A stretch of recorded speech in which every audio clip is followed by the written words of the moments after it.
What's going on, everybody? I went ahead and changed the camera around a little bit. Hopefully it looks better. Like, this is weird. In the last video, I went back to look at it. I'm like, man, that looks crappy. But when I'm recording it, it looks good. I'm looking at you, you look good. Everything's clear. When I go back to play it, it looks like garbage. I don't know. Welcome back to the channel. I figured I would just go ahead and do a twofer for today. I think maybe I'm just in a position where I just want to talk about a lot of stuff.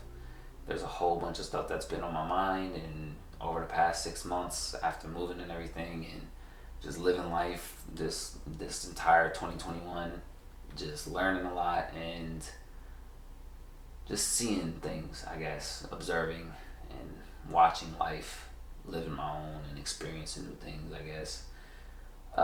But there has been something that's been on my mind that I have wanted to talk about for a while, and I talk about it on stream fairly often.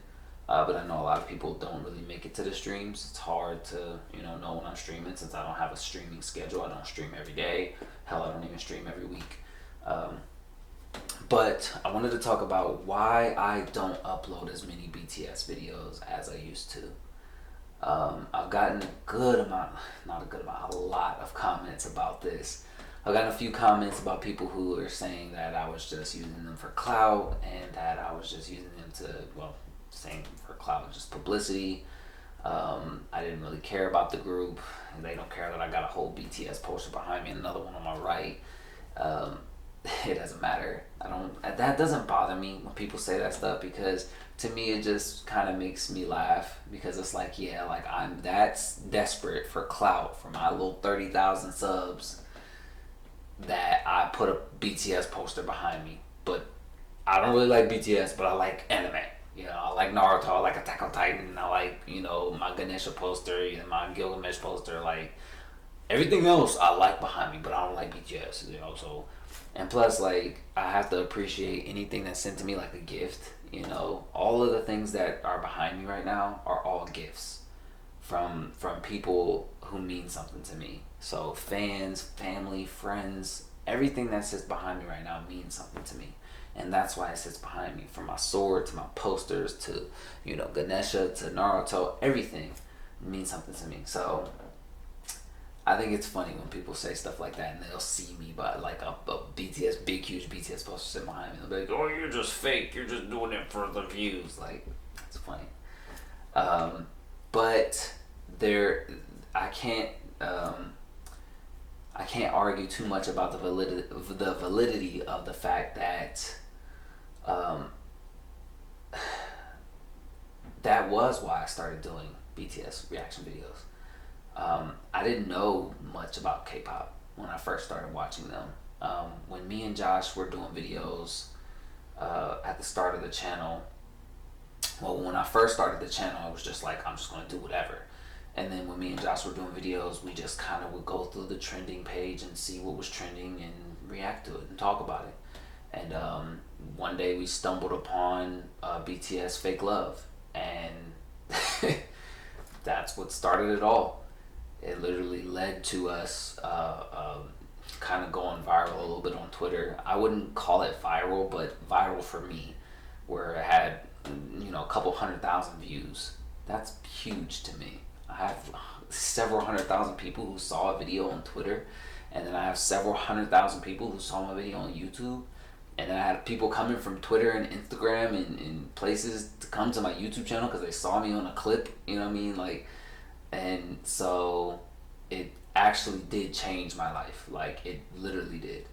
And after that, because we had no idea that video was going to blow up. We had no idea. We just did it, and we were being ourselves, cracking jokes. That's where the whole fake love you, like, that came from, that because we were just goofing off and having a good time. And we were like, oh, a nigga too hot, nigga too wild. Like, I thought it would be funny to point out the fact that the nigga word sounds like nigga. It's funny to me. And so there was a lot of chaos that came with all of this.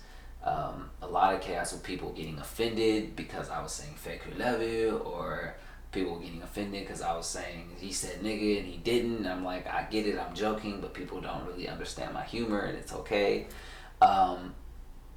So amongst the chaos with that, we still saw the positivity in the fact that there was an overwhelming amount of people who were laughing and loving what we were doing, and loving the fact that we were comfortable enough to compliment them, call them pretty, and laugh about the fact that this is crazy that me, you know, two black dudes is sitting in a room together watching K-pop, you know, and the absolute absurdity that is, because we didn't realize it.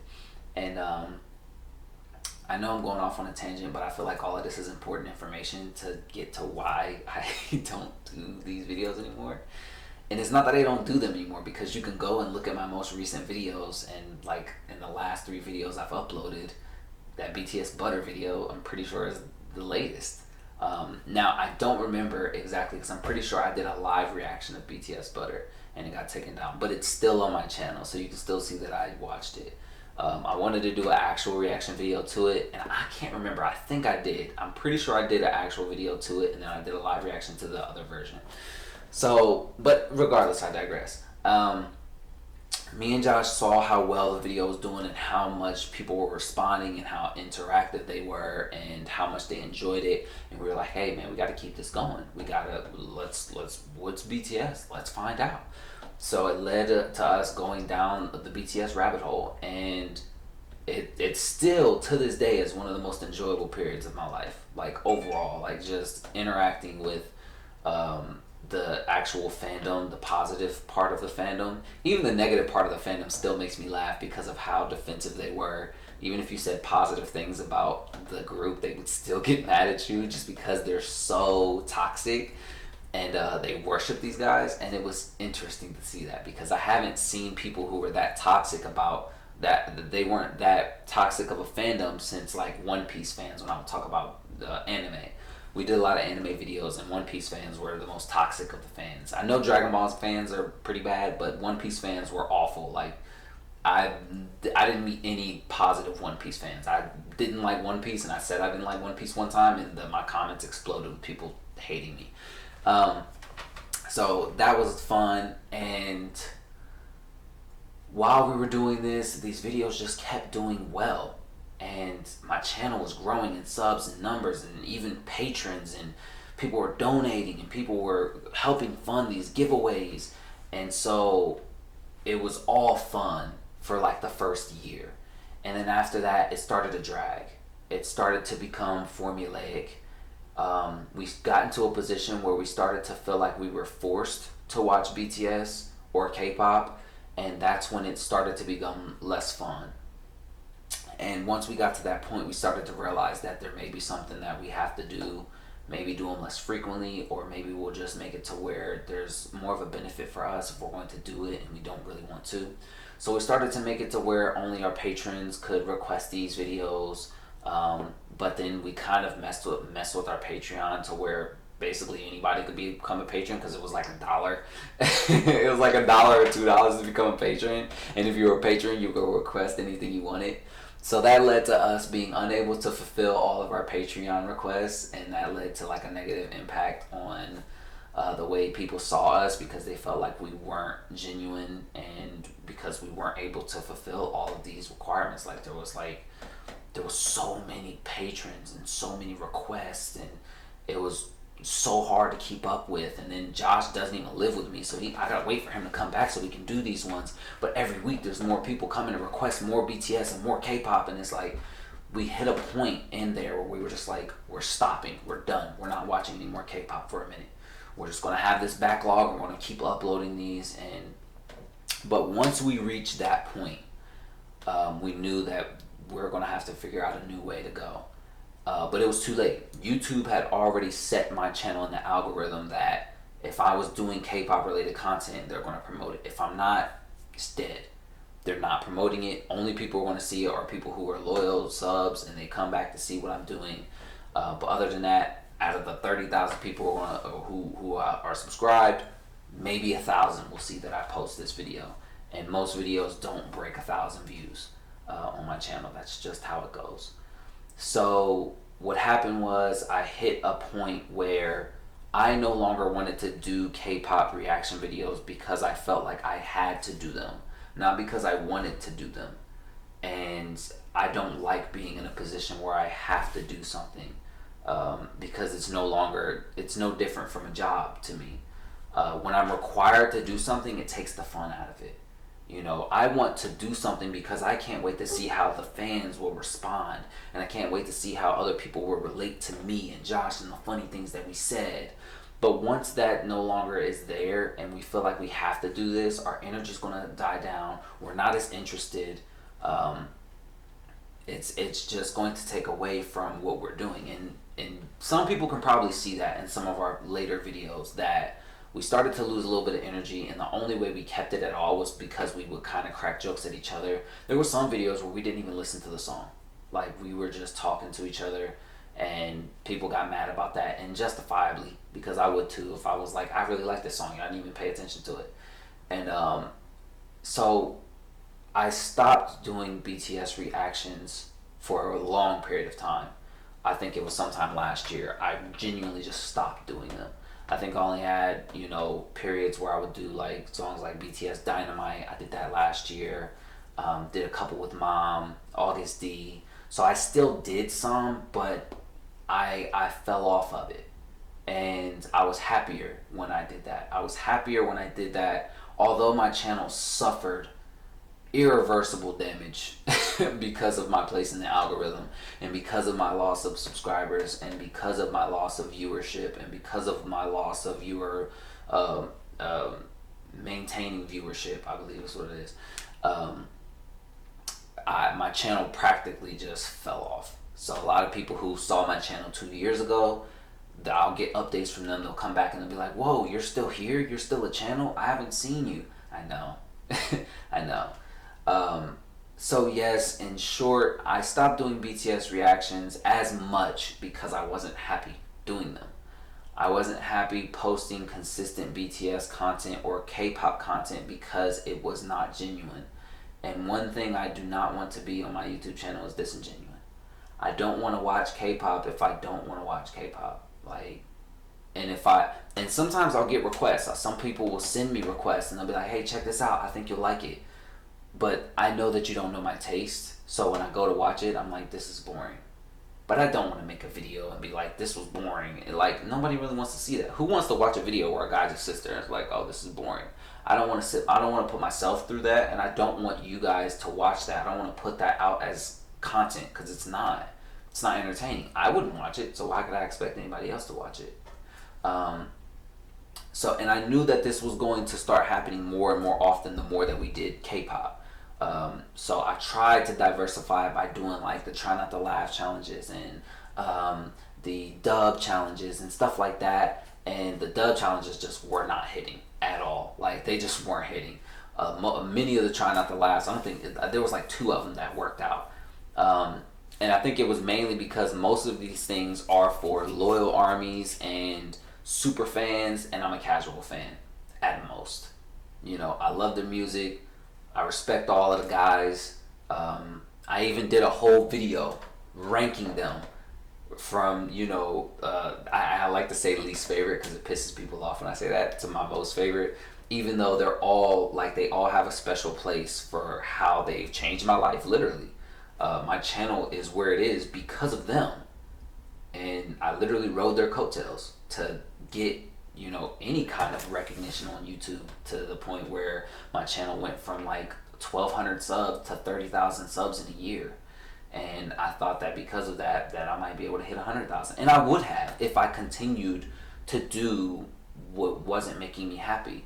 And eventually, if I kept doing that, the people who called me fake would have been right.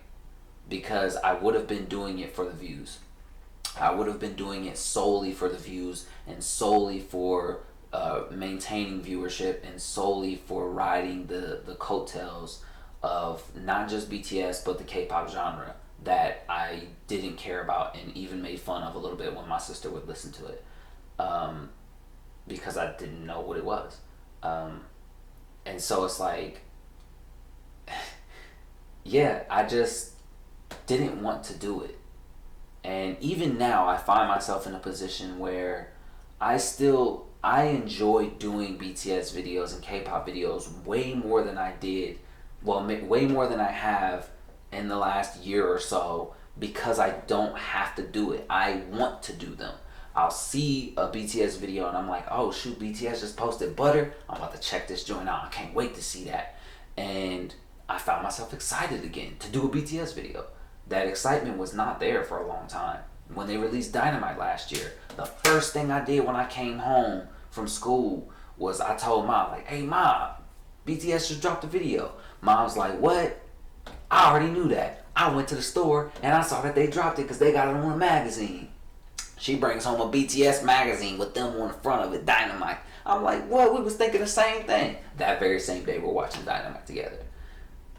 And so, I think a lot of people get confused and they think that I don't watch BTS anymore at all. They think that I don't like BTS. They think I don't like K-pop. Like, I'm just more of a casual fan than people thought I was. And then on top of that, they believe that since I was GEEZDAYDAY, they associated me with BTS because that's what YouTube does. When you type in GEEZDAYDAY, the first thing that comes up is GEEZDAYDAY BTS. So it's my fault that happened because I didn't realize what I was doing. I didn't realize that was what I was creating for my channel, and that's not what I wanted. I want a variety channel. So just like videos like this and the video that came before this, I wanted to be able to be posted and for all viewers of all ages, all genres, all creeds, all races, all walks of life can watch it and potentially relate to it or be interested in what I have to say.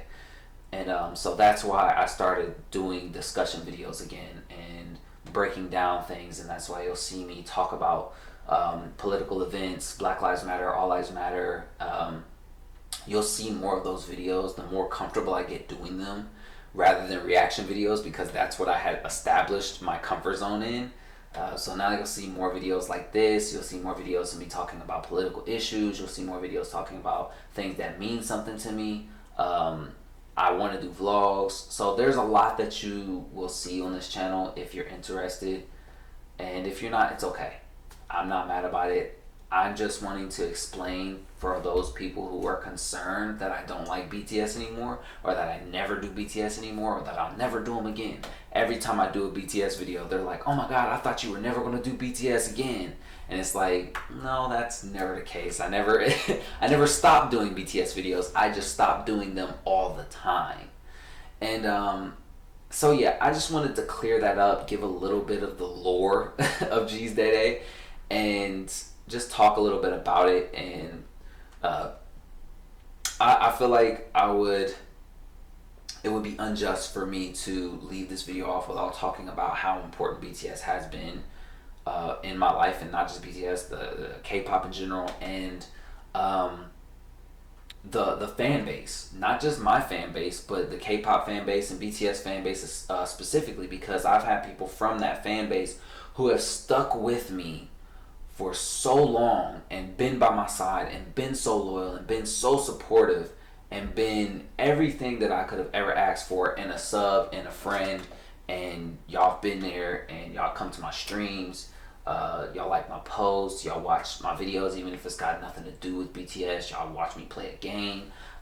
So I'm thankful to have met the great people that I've met through my BTS videos and through my K-pop videos. And I'm thankful that because of them, I got to go on a trip to Chicago to my very first concert, which was BTS, by the way. I've never been to a concert. I got to go to a concert, and I got to go to a trip to Chicago thanks to a fan. And it was literally I think it's probably still the greatest experience I've ever had, because it was so much fun. It was so different. I had only been out of Ohio one time prior to that. So to go out of state with my best friend, and to go to a new place, and to get to go to museums and get to see my first concert of these people performing in the rain and killing it, and all these people screaming with bombs and like the little BTS bombs, and just seeing the people crying because they love these dudes so much, and kind of feeling that vibe, like everything about all of that stuff, everything that I've got to experience because of them, even getting recognized. I got recognized in Chicago, and I had people wanting to take pictures with me. That's bonkers. That's wild to me. I never thought that would be a thing that I have going on in my life, where people are like, oh my god, it's you. And I'm like, who? Me? Like, yeah, you. Come, I want to take a picture. There was a girl who followed us on the way back to our hotel room. Like, because they wanted to take a picture, but they were afraid to ask. We had to turn around and confront them, like, why y'all following us? They're like, we just wanted a picture. It's crazy what's happened to me because of BTS. And it's literally that. It's not just because of the channel. I can give myself some credit for saying that we stayed somewhat consistent and we worked hard. We wanted to make people happy. We gave away tickets, we gave away shirts, and we gave away whatever we could. Albums. I love doing the album giveaways. It was so fun seeing your guys' submissions. But yeah, I rambled long enough, and I feel like this video was long overdue. And like I said, I had a lot on my mind, and I've been wanting to talk a lot. I've been wanting to talk because I have nobody to talk to here. I live by myself. So forgive me if I ramble too much, as I am using you guys as my word receptacle. That's what I'll call you. I hate that. I hate that I just said that right now. I hate that. Anyways, guys, you can leave your thoughts in the comments. I appreciate you for listening to me. If you did, if you made it all the way through, congratulations. You are a trooper. I can think of a couple people, Sarah, Nessa, you know, maybe even May Moon watching. I don't know. I don't know. Like I know a couple people who make it to the streams and stuff who probably watch this thing through to the end. And y'all different breed. But yeah, thank y'all for the support through and through. BTS with, you know, doesn't matter if I'm covering, you know, a fish game or you know, talking about Black Lives Matter or watching BTS or watching Joyner Lucas. I still got people who are there watching the videos, and I meet new people all the time through the channel. So I am thankful, and I will still continue to cover BTS. But those of you guys who subscribed and who have been watching and waiting for me to come back and do more BTS videos, it's not going to be the same the way it was when me and Josh used to do it. There will never be another period of time where we're doing BTS videos every single day, or even half of that, or even a fraction of that. I'll probably do a BTS video once every month or so, maybe. I don't even upload every month anymore. I upload when I want to, because that's how it is. And I'll be more consistent, I promise. I say this all the time, and I sound stupid when I say it because I never get the chance to really do it, but I'm working hard to try to give myself the financial freedom to record more videos, and that's the position that I'm in. So like I said, I rambled on long enough. I want to know your guys' thoughts. If you made this all the way through to the end, put a goat in the comment section, and I'm gonna heart you, and I'm gonna thank you. Just type in GOAT if you made it all the way to the end of this. Just put GOAT in the comments, because you the GOAT for listening to me ramble about nothingness for 23 minutes. I appreciate y'all. I hope you had a good time, and I'll see y'all in the next video. Peace.